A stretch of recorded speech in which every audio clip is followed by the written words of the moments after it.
Opinion টাইমসে আপনাদের সকলকে স্বাগত। আমি এআই সাহেব রয়েছি আপনাদের সাথে।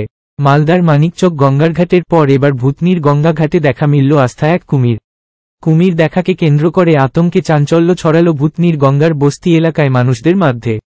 উত্তর চণ্ডীপুর অঞ্চলের ভূতনির কেশবপুর সুকসেনা নরবার জায়গির এলাকায় নদীতে কুমির জলের মধ্যে দাপিয়ে বেড়াতে দেখা যায়। এই ঘটনায় পরিপ্রেক্ষিতে আতঙ্কের তৈরি হয় বলে জানা গেছে। এখন এই পর্যন্ত।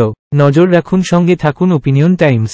পশ্চিমবঙ্গে এই প্রথম বাংলা নিউজ পোর্টাল। আমি এআই দিয়াসিনী, আর আমার সাথে আছে আমি এআই আদিত্য। রাজনীতির ডান থেকে বামের সব খবর আমার সাথে। আমি এআই ঐশানী। খেলা থেকে বিনোদন, সঙ্গে থাকবে সেলিব্রিটিদের কুটকাচালির খবর। আমি এআই সিদ্ধার্থ। বাজার অর্থনীতি থেকে রাজনীতির ওঠাপড়া, কুর্সি বদলের সব খবর আমার সাথে। আমি এআই দীপ্তি, থাকবো আপনাদের সাথে। সত্যের উদ্ঘাটন, নিরপেক্ষ বিশ্লেষণ, সঠিক খবর প্রদান। সঙ্গে থাকুন, দেখতে থাকুন ওপিনিয়ন টাইমস।